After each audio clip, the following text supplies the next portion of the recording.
Welcome to Permission to Be Human, the podcast. I'm your host, Mel Findlater, mother, coach, and curator of Permission to Be Human, the company and community.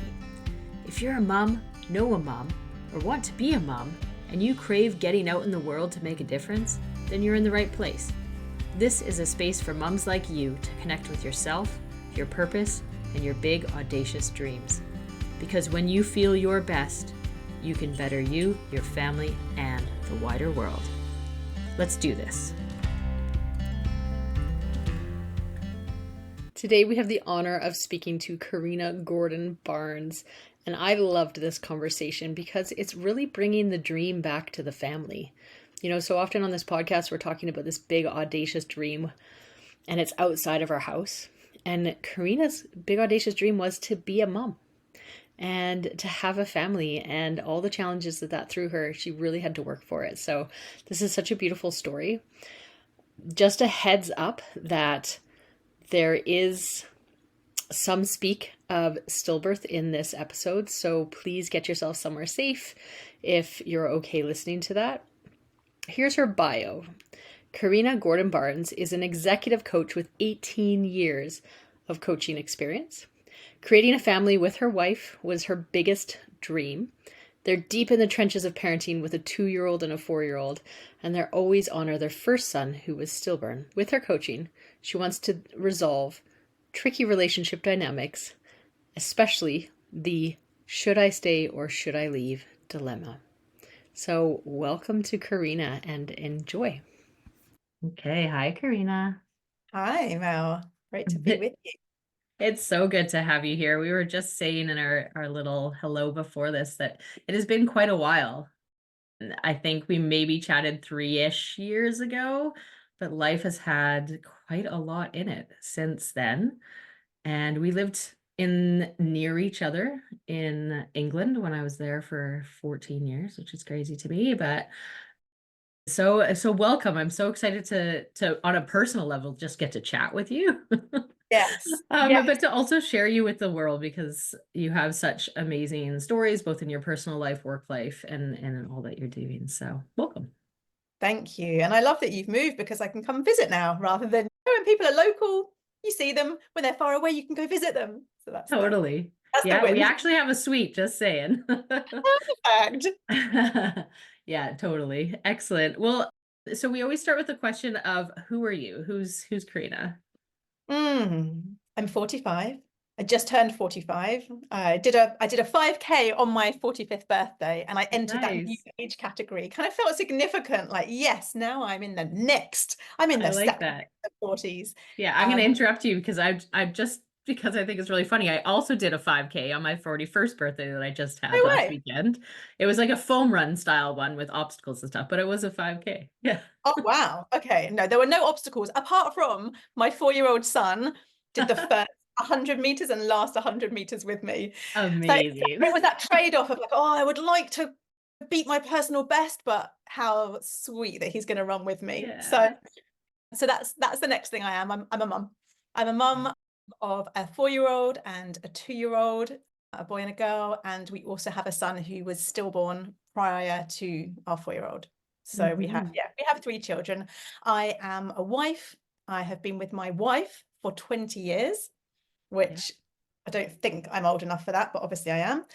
And I'm a coach. I am an executive coach. I work with leaders, and my particular passion is relationships. Yeah. So much good there. But what I really love in that introduction, well, is all of it, but I love that you also introduce your youngest son, and in such a, like, you have 3 children, because that's not necessarily what culture is used to or what people do. I don't know if you want to speak to that a little bit, and like why? Yeah, we've always been so clear that Alfie made us parents. We became parents. I became a mum when I was pregnant with him, when he was inside me, and we started that journey together. And then when he died inside me, and then I got to hold him, and I got to advocate for him as we went down the path why did he die and what happened and all of that. So that identity of mum was born then. Yeah. Um, having two living children has in many ways eclipsed the daily reality of parenting him, just because they're so busy and they're so so often it feels like I have two children because they're running Mhm. around demanding snacks or needing to have their teeth brushed, but I absolutely am a mum of three gorgeous children. Yeah. Yeah, that's beautiful. We can only imagine what that journey has been like to get to the point where you can say that so clearly. I think that's just, and it's so important that you are. And I will put a little like trigger warning at the beginning of the episode and things like that for people who maybe aren't ready to go there or aren't in the right position, they're driving or whatever. Sure. And I think it's so important that it's spoken about in that way, that you are a mom of three and life has brought you this journey. And I imagine it was full of grief and learning and growth and everything in between. Yeah, and we talk about Alfie to our kids, all the time. Mm, We were actually walking through the hospital building where all the children were born with Toby yeah. and Jessie, with our living children. And we just pointed down the corridor to, that's where you were all born, you three were all born. And Toby just really loudly in this hospital corridor said, Alfie died. He died in you. He died, didn't he, Mama? And like people walking past, you can kind of see them Mhm. kind of like, oh, it's uncomfortable for people. And yet it's so Yeah. our reality that it doesn't, it has sadness. Obviously, it has deep grief, and we've been on that deep grief journey, but it has so much beauty and so much Mm, significance, and it's so real. And so for our kids to grow up with that knowledge that there's a brother that they have that they don't get to play with, but that's absolutely part of our family and loved and yeah. cherished, and that in many ways shaped us. Yeah, Yeah. that's our family story. Yeah. And it's such a beautiful gift to give to your living children, this this experience of speaking about it as if it's life and that there's no shame in it. There's no it just is. Yep. And that is a beautiful gift to give to a child as one of the things that humans very rarely like to discuss is death in general, right? Yeah. So, And that they grow up um, knowing that, pregnancies, babies aren't guaranteed. That general sense of life as being this gift that you don't know how long it's for and mm, how it's all going to work, and we don't control it. And it kind of, I guess it sets up for them as well, just to be with what is here with you, knowing it could go at any minute, but yeah, it's precious when it's here and when it's gone. yeah, yeah, that's beautiful. Amazing. So this, we could talk about this for an hour if if I'm honest. Because I think there's so much there, and I know that actually you have spoken about this quite a lot in other places, and I wonder if there's some podcast episodes maybe you could give me afterwards or spaces that people could go if they're wanting to dig into that a bit more, whether that's for their own personal life journey or someone they know or just out of interest. If you're happy, we'll grab that at some point and I'll pop it in the show notes. Yeah, for sure. Um, And that might come up more in this conversation. That's totally fine because that's a big part of your journey, right? And so I'm really curious. We often talk through what people's big audacious dreams are for Mm. the mothers listening to this podcast. And I'm curious of what your answer would be to what is your big audacious dream? Mm. Well, I've achieved much of the audacious dreams that I thought probably wouldn't ever happen. They have. So my biggest audacious dream really was around having a family, Mhm. because my wife and I weren't going to have a family. We had decided not to. We were then together for 15 years, not having a family. And then as 40 approached for both of us, she's a couple of years older than me, we realized, it was a dawning realization, wasn't a sudden one, but we realized, oh, we actually want to have a family.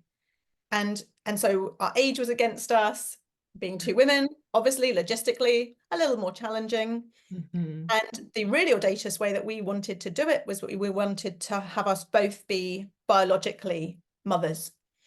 So the dream, and this was a dream that the first clinic we went to didn't have the technology to support, was one of us being the egg donating mother, so the genetic mother, and the other of us being the carrying mother, the gestational mother.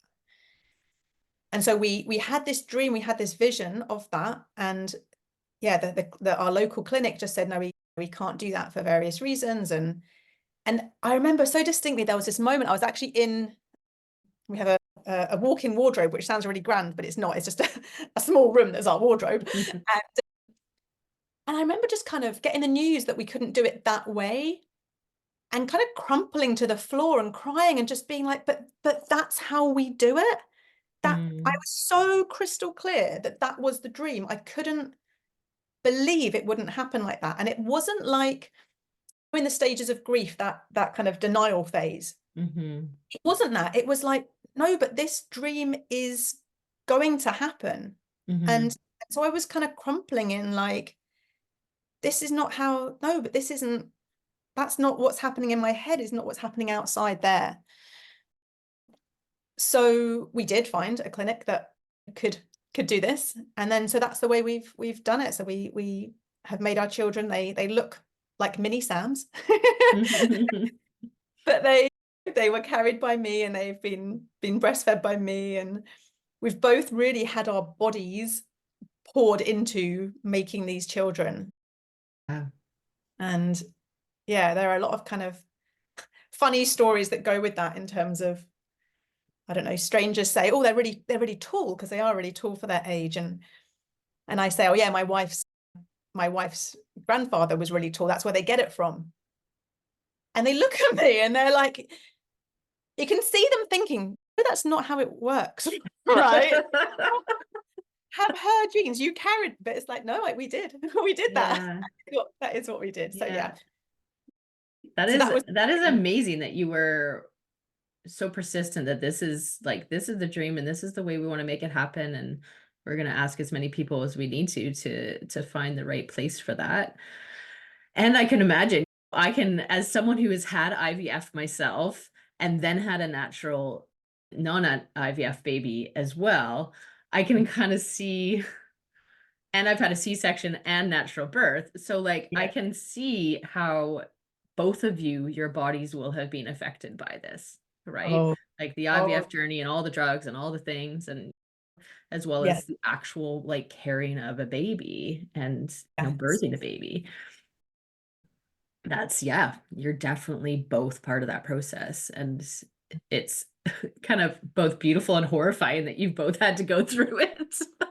Well, a friend I know who, she went through IVF herself as a heterosexual woman, was I guess a bit envious that I only had to do part of it and Sam had to do the other part of it. And there was a kind of almost like a baton handing over moment, and an embryo handing over moment, where it was like, you've done all the injections, you've done all of that egg collection, but now you're off the hook.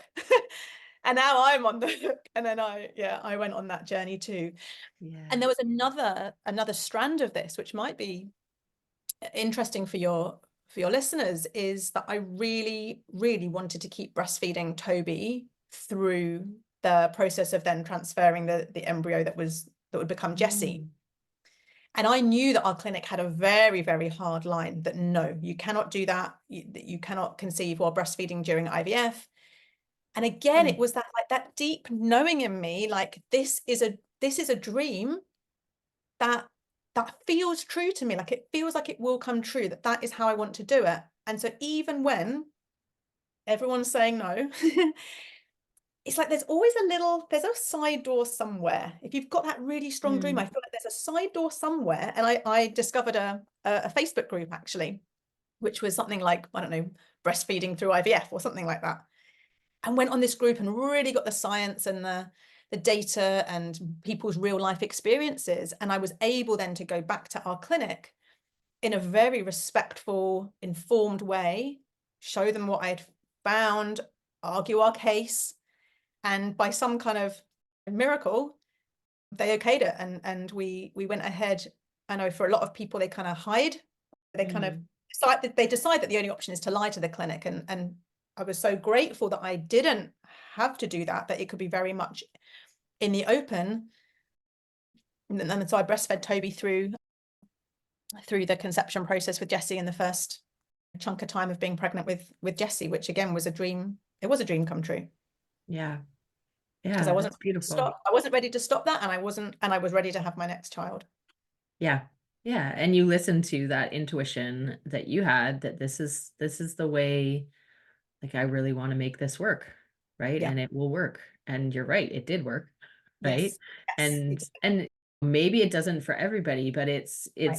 like IVF doesn't for everybody, but you had this dream and you're like, I'm gonna find the side door, as you say. Yes. Right? Yeah. This way in. And to have the courage of your convictions, because in both cases, so the shared motherhood, the reciprocal IVF piece, and the breastfeeding through IVF piece, there were lots of very intelligent people saying, you cannot do it this way. It is not, whether it's not, it's just not going to work. It's not safe, whatever they were saying. And it does take a lot of courage and a lot of conviction and believing in your dream and believing in that you have this vision to say, I hear all of that and I'm still going to stand by this. Even if it doesn't work, I'm going to stand by, this is how I believe it's going to work for me. Yeah. And you went and you got the science and you got the knowledge and you said, okay, Right. like, I've got this, now let's have a discussion. Right. Yes. Yeah. I can really relate to that from the perspective of my second birth. Because the first one did not, like, the professionals were not acting in a way I would have hoped. We made decisions that I wouldn't have made. Right. And in the second one, I was like, I want all of the knowledge. I want to know that this is my choice to do these things. I want the science behind it so I can have logical, like, real conversations with the doctors about the risks of a variety of choices. And you can be like, well, I really want this one, but you're saying it's unsafe, but actually the risk of this outcome is actually higher, which is more likely to happen if this happens. When it's having that, and I just felt so much more empowered in my body, and my birth was so much better because of that, I think, right? Like, yes. yeah. Yes. And I think we can relate this to any big audacious dream, right? And to the parenting journey. Like, there's so many times that I go into a doctor's office with my child or with myself, but especially with my child, and I'm concerned that the doctor will think that I'm just some mother who's overreacting, quote unquote, right? Right. And I have to, like, prime myself to go and have that conversation and say, no, I know that this is the case. I know that this is not the way my kid normally would be. And I can't always explain exactly what's different, but I trust my gut. And I encourage every person, mother out there, to trust your gut, like, especially when it comes to health stuff. Yeah. Oh, what a journey. Right? Yeah. Absolutely. And it is, I do a lot of parental transition coaching. That's one of my favorite journeys to go on with someone, because we'll meet before they go on maternity leave. So in that maybe late stage of pregnancy, when it's all unknown what's going to happen. And then I meet with them during leave when they're starting to think about coming back. And then when they're back from leave. Yeah. And it's like that identity of becoming a parent has, for so many people, strengthened a real sense of, I can trust myself. Like, so many stories I hear of being a parent has made me so much more confident at work. I trust myself. I know, my God, I'm so powerful. I'm so, like, becoming kind of a trustworthy person within themselves. It's a really, really profound journey to watch. Yeah. I'm like, my mind is actually spinning right now. I'm like, that is such an amazing role to take on, because to be able to see through all those different phases and be that support person that I honestly think every person who becomes a mother could really use, no matter what happens on that journey, right? Yeah. Yeah. Because it is really kind of cracks our life open, right? In a most beautiful way and a most challenging way to figure out, like, who are we now? Who are we on this journey? Who were we before? What parts of us is still that person? And who are we now because of everything we're learning along the way, right? Yeah. Well, so many times I'll often ask a client something like, when you go into that difficult meeting with your line manager, or you have that tough conversation with your colleague, what could you draw on? What's maybe like a moment when you most felt that strength and that clarity and that kind of having your own back or whatever? And so many times they'll say it was in the birthing pool, or it was that moment I chose to have a C-section, or it was that moment that I sought, I don't know, breastfeeding support and got it, or it would be some moment from within their parenting journey, often a very visceral part of parenting, because often up until then, these are very intelligent, ambitious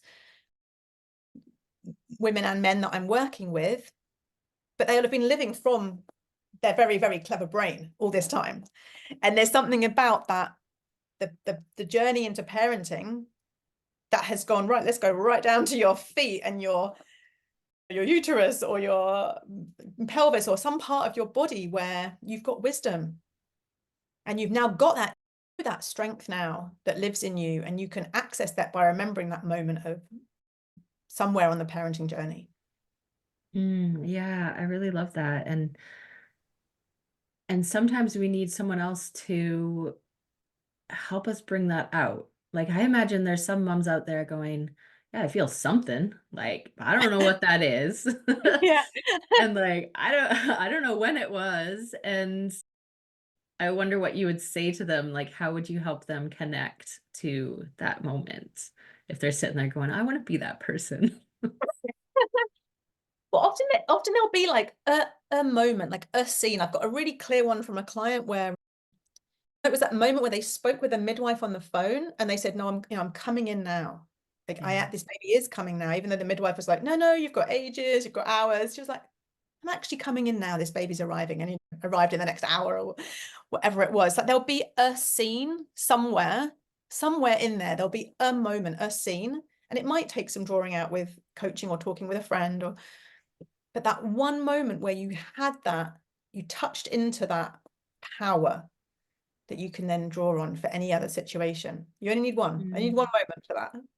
Yeah. Yeah, because we can play that back in our mind and feel that in our body. Yeah. Yeah, beautiful. This is kind of like, often it's like, I'll ask something like, what enabled you to say that? Or where did you find that power from? And it just, often a client will say something like, oh, it just was there. It's so natural because it was in that moment. It was so inherent and so natural, and like there wasn't another option in that moment. Yeah. Yeah. Because we're strong when we need to be strong. That's it. Exactly that. And when the brain won't actually serve us in some situations where it is more of a, whether it's a spiritual or a physical place that comes from, because the brain just, it won't serve us in that situation. And like the phrase that's coming to my mind is around like trusting ourselves, and how there might be stages in our life. Like, there was definitely, it was actually after moving here that I was like, I was on a course, actually kind of coming out of being in a very hard place. 2020, we were all in hard place for a variety of reasons. And this coach on this, or I asked for a sample of something. So this teacher kind of coached me just for like 2 minutes, maybe 5 minutes. And one of the questions she asked was, because it was around success and my fear of success. And she goes, well, it sounds like there's something about trusting yourself. And I just started crying. Right. I was like, Well, I was like, shoot, I don't trust myself because I didn't. And I didn't. And I think we have those stages in our life where it's hard to connect with the time when you did trust yourself. Because generally we did at some point, like you say, we leaned into our power, we leaned into our strength and our courage. And we have those times when that's not the case. Yeah. So I love this example you're giving of like, let's find the time when we did Yes. and Yeah. lean into that memory. Amplify that, remember that, draw all the details out from that, and use that moment to fuel all the places which are hard now. Yeah. Yeah. Beautiful. And I wonder if this is a good segue into where we actually, I don't even know where we originally met, to be honest, somewhere along the way through, I think, some Harry? friends or people we knew. Yeah. But at some point you were actually doing some work with me called The Work, and helping me through some relationship stuff, some inner work. So I'm curious if you can tell us a little bit about not necessarily the details of our work together, but what is the work? Like that's actually a phrase and a methodology and process that can be used to get through this stuff. Yes, absolutely. So it is the work of Byron Katie. So Byron Katie, being a woman in the States, she's now, I think, in her 80s, if not 70s, but I think her 80s, who has found a way of questioning the thoughts that we have that cause our suffering. And it is as simple and as profound as that we will have in any situation, there'll be the scene of what's happening. Like here you and I are, there's your beautiful bookcase behind you, there's my whatever, and we're having the conversation, that's the scene. And then both you and I will have a soundtrack, a mental soundtrack that's running in our minds. And sometimes the soundtrack is very supportive and it makes us feel great. And sometimes it causes us suffering. And so in our intimate relationships, in our colleague relationships, in our relationships with our kids, it's a big place where we'll have a soundtrack which just isn't serving us. It's actually contributing to stress and disconnect and frustration or disappointment, because the soundtrack of thoughts, it argues with reality. So let's say I am with my wife, Sam, let's say, for example, and she's doing something and it's not how I would want it to be. Maybe she's not listening to me, for example. This doesn't happen very often. She's a very good listener, but let's say she's not listening. So my thoughts will be, she's not listening to me. I want her to listen to me. I want her to change. I want her to look at me, make eye contact, pay me more attention. And so that whole soundtrack of thoughts is in argument with reality. It's saying what is happening is not what should be happening. It's a disagreement with what is. And that is what causes all of that, me then not to be able to fully connect with what actually is present, how she actually is showing up, what's actually happening. At the moment, my daughter has an eye infection, my 2-year-old. So my job as a parent is to get eye drops in her eyes. Jessie's job as a 2-year-old is to slam her eyes shut as tight as she possibly can and not let the slightest little bit of drop into her eyes. So my thoughts, of course, are, I have to get these drops into her. She has to open her eyes. Her infection will get worse if I can't get these drops in her eyes. And those thoughts then will cause me fear, and it will make me maybe aggressive or impatient with her. It will have me have lots of future images of, oh, what's going to happen? We're going to have to go back to the doctor and all of that. So what the work of Byron Katie does, it's 4 questions. Is it true? And can you absolutely know it's true are the first 2. So let's say I say, right, Jessie's eyes, this eye infection is going to get worse if I don't get this drop in her eyes. Is that true? And I sit with that. Is it true? Yes or no? Yeah, I think it probably is. Like, yeah, if I don't get these drops in, her infection's going to get worse. So I might find the answer, yes. But then that second question, can I absolutely know it's true that if this drop doesn't go in, her eye infection will get worse? I sit for a moment more in it. I really look. It's quite meditative. I really want to check because I haven't questioned my thought yet. I've just assumed something. So I sit with it. Can I absolutely know it's true in this moment? If this drop doesn't go in her eye infection will get worse. I find a no. I find that I can't know that for sure. And then question 3 kicks in, which is, well, how do I react and what happens when I believe the thought? So when I believe unquestioningly that her eye infection will get worse, how do I show up? I get tense, my jaw gets tense. I feel stressed. I start snapping at Sam, who we're trying to get the eye drops in together. I start snapping at her. I'm becoming a bit more careless. I'm not even going to get the drop in the eye in the right place, even if she did open her eye, because I'm getting a bit frustrated with Sam and I'm getting frustrated with Jessie. And so I'm getting stressed. I can feel my whole body tighten up. So you can just really look like, what happens to you? How does this thought impact your physiology, your behavior, your words, how you show up?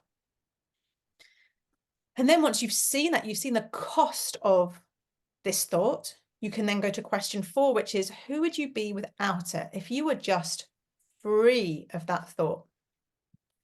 So who would I be? I just, again, meditate on, there's this 2-year-old. I would notice without the thought, great that she's got a blink reflex that's so strong. Great that she's not going to let people invade her space.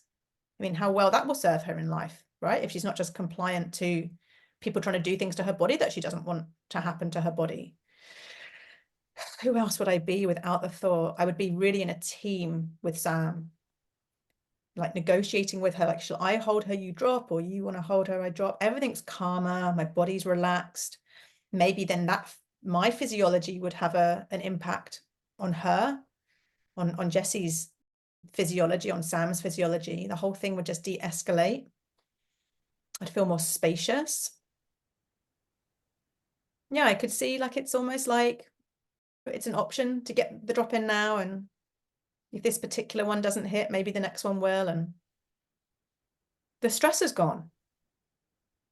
The stress has just gone, and I'm just left as a woman with a little bottle of eye drops, doing the best I can. Yeah. So they're the 4 questions. And then once we've gone through that process, we look at any turnaround. So this is the thing that I'm believing. Could the opposite be as true or truer?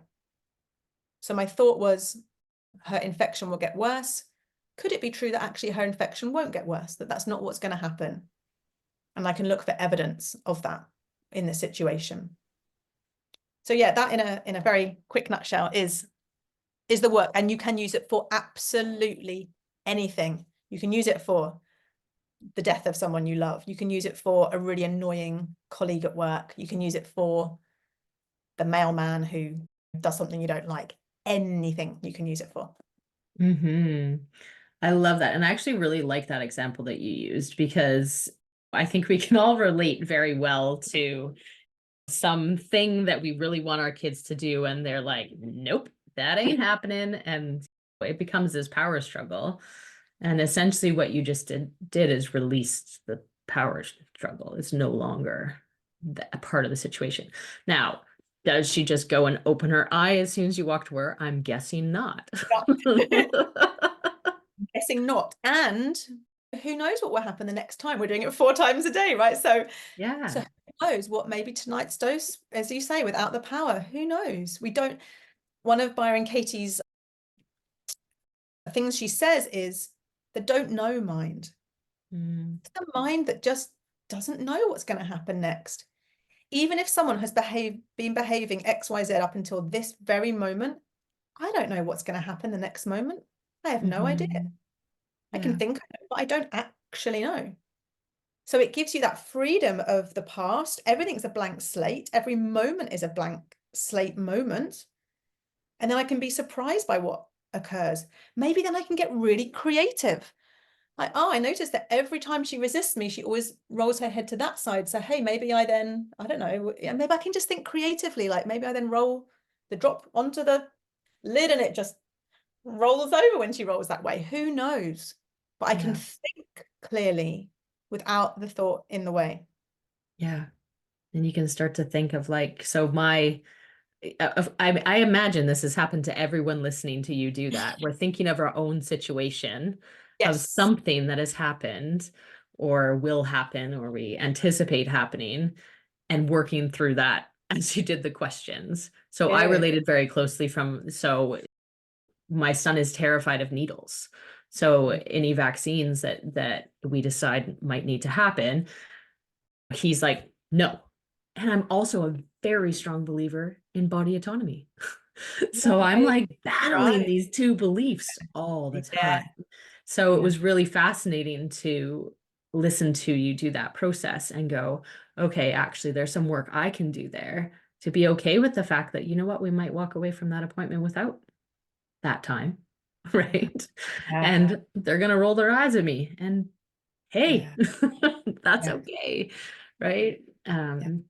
And really work through that. So it's such a beautiful framework. And like you say, it's simple, but Yeah. not necessarily easy, right? Like it's simple And in I concept. and I love the simplicity. When in the year after we lost Alfie, I was a coach still, but I really, really leaned into the work a lot because it gave me a framework, a structure that was so simple and so orderly during a time when life felt very chaotic and messy and all over the place. It was like a beautiful frame that I could just keep coming back to. And I knew that it would hold everything. It would hold future IVF rounds. Both then the pregnancies with Toby and Jessie were very high risk for various reasons, literally like multiple appointments a week, kind of scans and hospital appointments. And this structure of the work held me through all of that. Mm, yeah, amazing. So that's the work by, what's the name of the lady again? She's called Byron Katie. It's a very Byron strange name. Katie. Her name is actually Byron Kathleen Mitchell. That's her full name. Huh, okay. Everyone calls her Katie. So Okay. Yeah. So people can look that up. I know that she has quite a lot of detail on her website as well, actually.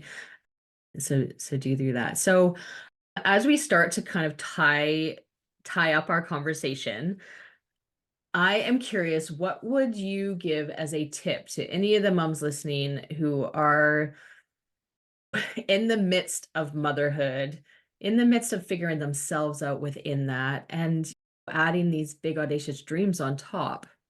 What would you say to them? mm, oh, you have a dream for a reason. We don't just have these ideas they're not just there like whimsically. If you have a dream in your mind, there is a reason for that. It's not accidental. Just like I had that dream of this family, it wasn't like, oh, I had the dream and then it went. And even when things didn't go the way I thought they were going to go, it didn't mean there wasn't going to be the fruition of the dream there. So if you have a dream, trust it, trust yourself with it. And it might not go the way you think it's going to go, but if you keep checking back in with that dream, it will guide you. That dream will guide you. Mm, yeah. I imagine the work could be used in so many ways towards that dream. I'm like, yeah. All the time.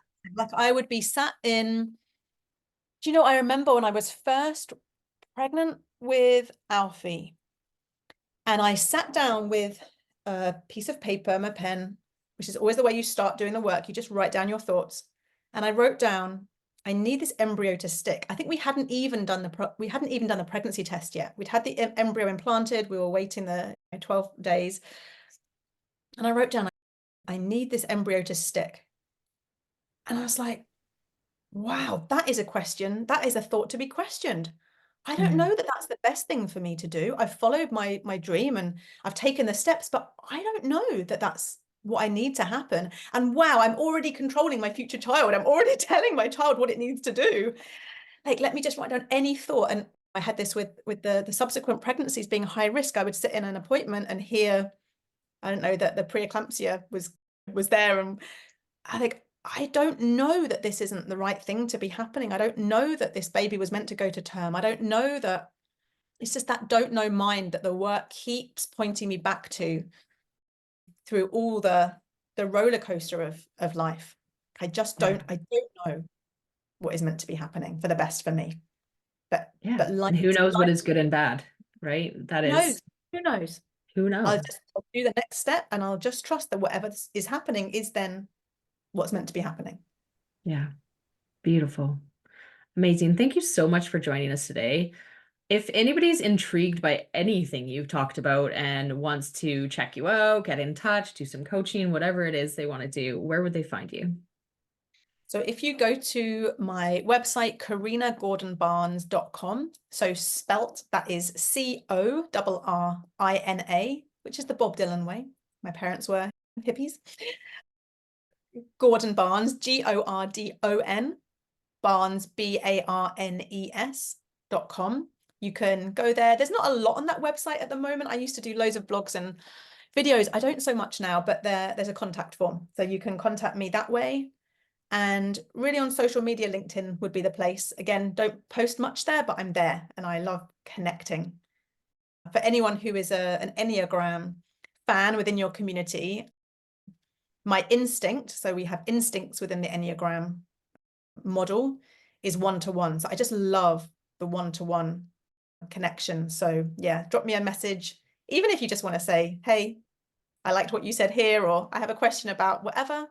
Contact form on the website or a message on LinkedIn would be great ways to make some connection. Brilliant. Amazing. Well, do get in touch with Corrina if you're at all intrigued, as you say. And I know I'm very glad we got to have this conversation today after so long. And thank you. Thank you for showing up in all of its forms. You are very, very welcome. Thank you so much for having me. You know, when you have that dream or that idea and you hold it really tight and you don't really want to share it with anyone until you have it just right, until you are absolutely assured that it is exactly what you want it to be. But you also know deep down inside that it is unlikely to get perfect. It is unlikely to get to exactly where you want it to be unless you share it with others. It's when we share it with other people that we get the energy and the momentum. It is when we get feedback. It is when we start to iterate inside of our own minds. We need to get it out of our bodies and into the world in some sort of way. And talking to someone who will cheer you on is exactly the first step. Now, if you can't think of anybody in your life that you would love to share your dream with in this raw stage where you're not going to get the words right and you're worried that they're going to come back to you and be, yeah, but, or, ooh, what if? Don't share it with those people. If you can't think of who to share it with, then I want to be that person for you.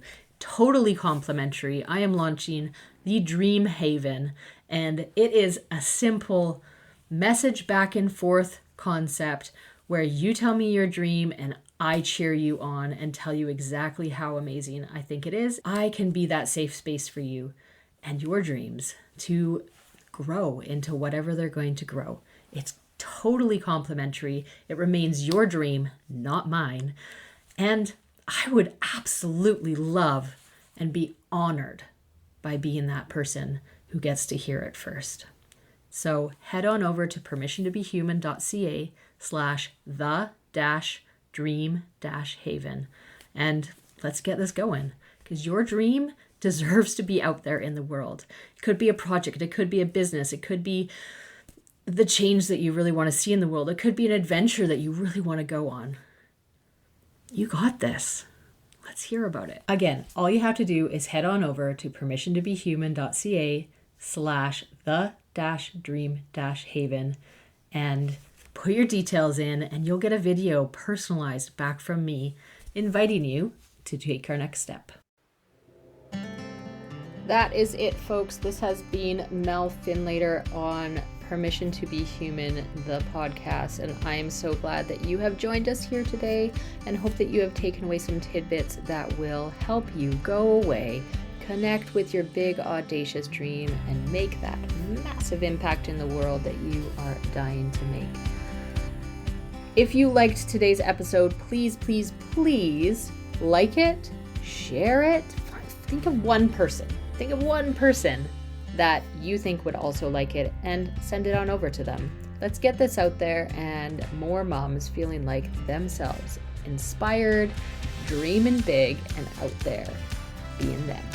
Please do head on over to find me on Facebook with Permission to Be Human, or Instagram, or you can even pop me an email and say hello at permissiontobehumanalways@gmail.com. Say hello and let me know that you listened. What did you like about it? I would love to hear. If you didn't like it, I don't really want to know. Just kidding. You can share that if you want. I would love to know, however, who you are. Let's connect. Let's find out what you want more of. As always, remember that you have permission to dream big, permission to feel big, and permission to be you. You have complete and full permission to be human. For real, you do.